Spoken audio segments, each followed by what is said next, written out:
Now, back to our show.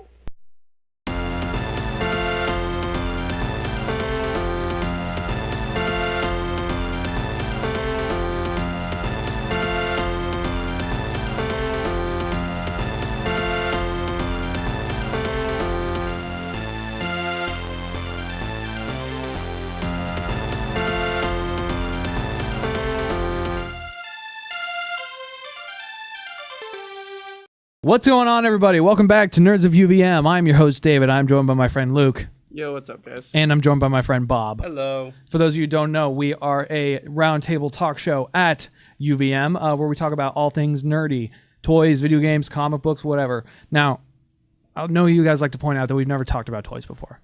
Today, we're changing that game because we're talking about Lego. Good. It's my topic of discussion. No, it's we're about talking time. about Lego. These things have to make sense at some point. Yes. Okay, so first off, what do you two know about Lego? I loved it as a kid. Yeah? I love Lego.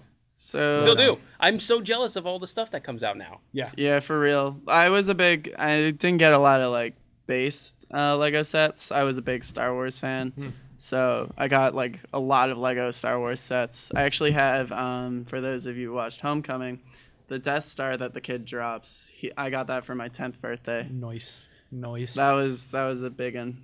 All the good stuff came out when I was like just beyond reach of Lego age. I'm like, I mean, I could have bought it. I could have lied. Like, yeah, it's for my little brother. No, I'm home. Like, yeah, the licensed stuff didn't come out until 1999. That's when they first got Star Wars. I got like I remember I got like the Naboo Starfighter.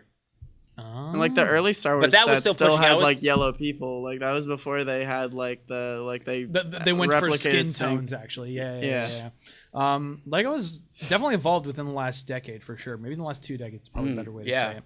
I mean, you can tell even just evident by like sort of what we got on the table and then what I've got in the background, which we will pull out to check out eventually. But I thought, we'd just sort of take this time, just sort of play with toys and talk about them, say what we think about them. We get to play. So first off, fuck yeah. This is the Ecto-1 Ghostbuster. This is the Ecto-1 car used in the film, The Ghostbusters. Da-na-na-na-na. Wait a minute. Da-na-na-na. If you guys This want episode is just an excuse for David to show off his collection. I just realized. So that came with a toy line called Lego Ideas, which basically works on the idea that fans can submit like an instruction manual and brick-based instructions for Lego sets they want to be seen made officially into Lego by the Lego company. They have to get, I think, 10,000 votes at least to be considered by the Lego company. And if they like it, then they'll approve it. And if not, then I think we just wait until the next line comes out. Dude, you know how people kind of get hired for Lego? Yeah. Like they literally like the people they're thinking about hiring, which could be a room of like 20 to 50 people. They just dump out a bucket full of stuff and like build something. Yeah, I know. I And thought they're like, about that. And it was kind of intimidating. There was a while when like there were engineers there. They're like people with. I don't want to say like legitimate degrees that like to downplay Lego because Lego is like a legitimate good company to work for. But like people are there with like science degrees, engineering degrees, like master's program candidates, like trying to get a job at Lego, and that's like just says, holy shit! Like I get to work for Lego. Hopefully, it says a lot about the company. I think it says a lot about the innate nature that at the end of the day, a lot of us just want to like go back to our childhood and just play, just sort of have fun. And like I think Lego is a great medium for that. Yeah. Not only because of the sets that you can build, but because like they're like of all the action figures that you could have ever gotten as a child, these are like really dope action figures. Yeah. These are the Ghostbusters, each made with some pretty good accuracy. Well, what I like especially about the licensed things is for me, I like for licensed products for them to have more than just like look, it's like, let's take it in terms of like Dragon Ball Z. They're like, because that's my favorite franchise. Oh, if they got Dragon Ball Z, there's so many toys, but like I don't think they could. For most of the time, it's just like they don't really have any function beyond like the toy. What I'm saying basically is like Legos, like you got like the licensed figure, but then you can like build stuff. You built that Ecto-1. I could literally take this apart and then build something else if I wanted to. I think that's the great versatility with Lego. Yeah, like, and I don't know if you guys ever did this, but like swapping around like parts of the like figures. No, like, I'm a purist. No, that stays there. Funny enough, super glue it. I would put like Darth Vader's helmet on like Chewbacca. No. Funny enough, there was actually a thing that happened. I used to have like when I was younger, I had this whole bunch of minifigures from like Harry Potter and like Lego City and Star Wars and stuff like that. One of my friends who was so stupid, like took all the Legos that I had, put them all on the ground, and then like took every single Lego head, stacked them on one on top of another, and I lost all the and like took apart the bodies, and I just totally lost where everybody was. Oh man, and I you was went full cannibal. This is when I was like 8 years old, so I didn't have any sense of like real searching this, and I couldn't focus for a long period of time. So I'm just like, my life is over. Severus Snape is on top of Darth Vader's head. What's going on here? This doesn't make any sense. My life is destroyed. But that was I've definitely had things like that where sets would be taken apart, and then once like by friends of mine or my little brother, like where the sets would be taken apart, I'm like and I like try to rebuild it, but certain pieces are missing. And like when you build a set, like they come in bags, like you start with like bag 1 and then bag 2. And then, like, I was like, oh, my Lord, like, shifting through all the sets. That actually helps a lot with organization. They used to back in the day, I think before, like, 2007 or something like that. They didn't have numbered bags. They would just put all the bags together. No, they and didn't. You just had to, like, you just had to empty it all out and then just, like, start pray. building. Yeah, pray you could find No, everything. they still gave you a manual. They still gave, I remember that from my childhood. But like, they didn't put it like, all right, so here's the pieces that you need for this part of this step. You had to match up. You had to count how many goddamn round buttons there were. Because if you had a 4-piece and it needed a 6, you were... Yeah. It wasn't like, okay, so here's the 6 pieces. They're definitely in here. Don't even worry about it. Like, but it makes a whole lot Every time easier. you opened up a new bag, you were like... Funny enough story, for that Lego Death Star I got, that I was missing 1 piece, and you could not continue building without that 1 piece. So it was like rough. It was like 3/4 of the way done, and I didn't have the piece, and so we had to like order it like through the company specially so I could finish this thing. And that 1 piece cost as much as the Death Star. Nah. It was only but it was like we had to shell out like $6 because it had to like get shipped and all that. So it was like $6 for a single piece. But Lego's pretty good about like getting it out to. They're pretty understanding. Like, oh my god, this shouldn't have shipped like this. We're sorry. We'll help you out however we can. But we'll just take the $6 anyway. I feel like in general they're just a good company. They're a good company. They tend to stay. They try to stay environmentally friendly and economically friendly. They just expanded an office or a factory into China or something like that. So. It's good stuff there. But Lego as a company is great. I want to what talk do you about, mean by the environmentally friendly? Because I mean they do Lego, have like plastics. Yeah, because they tend to be plastic, but they try to leave. You mean green. they're not lead-based paint anymore? Yeah, for one thing. But they also, I think, try to like if they build a new factory or something like that, they tend to try and go green. Go green as best as they can. You know? They try to remain environmentally friendly. I got you now. But I was like the company of plastic building. But I want to talk more about some of these sets. So like this stuff, this is my shit, dude. This is Bionicle. Now, Bionicle is their first line where they built like buildable action figures. So this is my action figure. I was never a big fan of like, oh, I gotta go get the Doctor Strange or I gotta go get the Transformer. Like this was my stuff. I loved building it, and I like having their weapons and their masks are cool. And so this is Bionicle. This guy's name is Pohatu, if you didn't know. Pohatu. And as Bob and I were talking just before we recorded the episode, a lot of it is inspired sort of by Maori culture and like by New Zealand and all that. Yeah, by Maori New Zealand, like native indigenous culture. Like this guy is called Kopaka, and that's actually what the word ice means in the Maori dialect. You guys can like. Oh, that's kind of cool. A little bit. Most Bionicles have a gift. Is it cultural appropriation or? We were actually talking about the Bionicle actually kind of. They got some heat for it. Like the Maori called them out. Yeah. Oh, wow. And most Bionicle have a gear function in the back that helps them like just do a little action or something like that. Yeah. So there's karate chop action for the camera.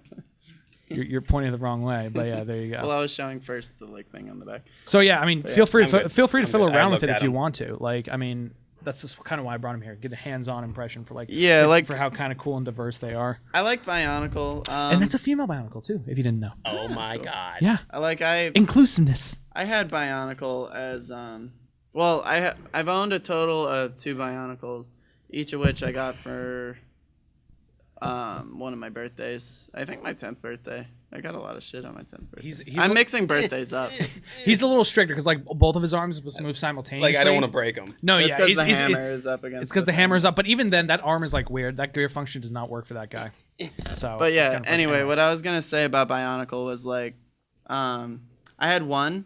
And then like my new like puppy at the time, like I left it down and like ate the Bionicle. See, that's your fault. That's like leaving chocolate out. But it like it horrified me to such a degree that I never got another Bionicle. And like the whole line is tainted for me. Right, I feel that. And then of course, we have K2SO. He's been around for quite some time. You can see him. There he is. So yeah, Lego is. My nephew has a beach trooper.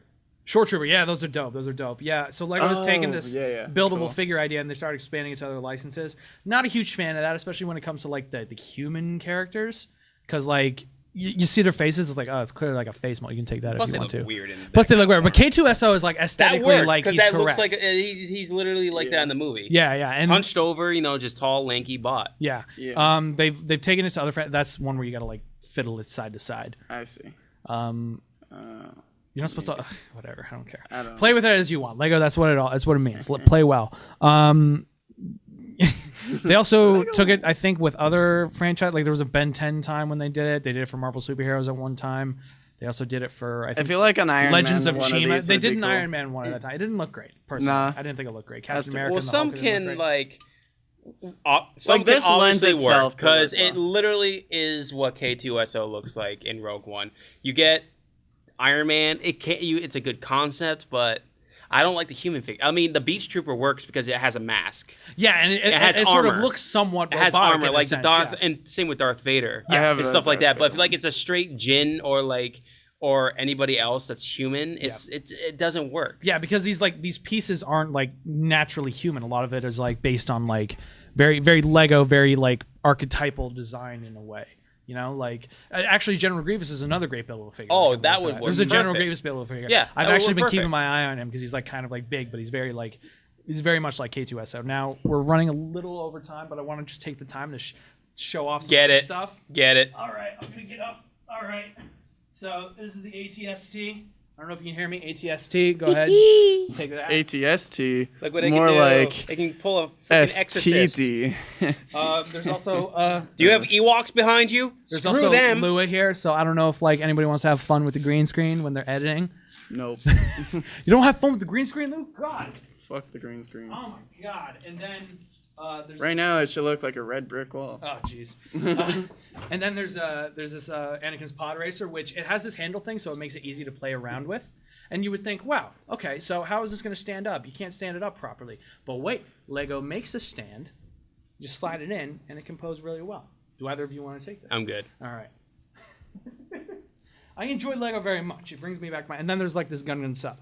Has a spinning feature. I It's have kinda that cool. same one. You have the same one? The new one? Yeah, I built it with my brother. Oh my God. All right. Well, then there you go. Oh my You don't God. need the whole- oh my God. Yeah, like at least for the past couple of years, our parents have been giving us like a Christmas time like a Lego set just for like throwback. That's and nice. we like That's build cool. it together in a day. I love that very much. Yeah, So it's a really nice tradition. So that's Lego, I would say. You know, great toy. I think they've always like won toy awards every single year just because they're so great and they're so easy and they're really accessible. they're accessible too. Honestly, whenever I go, I mean, if I have to go to Toys R Us or even Target, I beeline it to Legos. Yeah. Just because I look at the glass case, it's like, oh my God. I just want to. Because you always want to check out what they've got new. Because you never know. They might have. Don't get me wrong. I probably would blow up the world trying to put together a B-wing from Star Wars. Cause They've had a B-wing a couple times, and it always comes back and in it a cycle. spins, and the cockpit is stationary. Yeah, and the other thing great about Lego is That's like cool. my last point about it is that like the reason they can stay so profitable is that they never have the same thing on sale twice.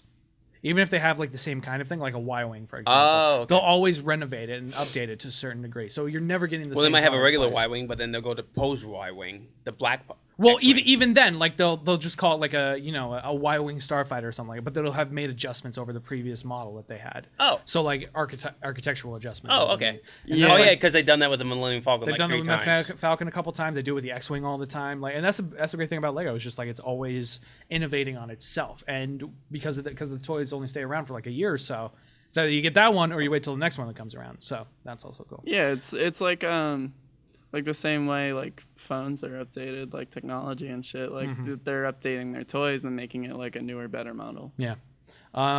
So anyway, yeah, that's Lego. Thank you so much, everybody, for joining me as I just sort of gushed over Lego. I had a good time. I had a good time showing my toys. I hope you all enjoyed it. No, yeah, I mean I give you shit about them a lot. You but they're- do. They're cool. You really do. You do give me shit. It hurts my feelings. I'm a bully. But anyway, everybody, I want to thank you again for joining us for this episode of Nerds of UVM. I've been David, I've been Bob.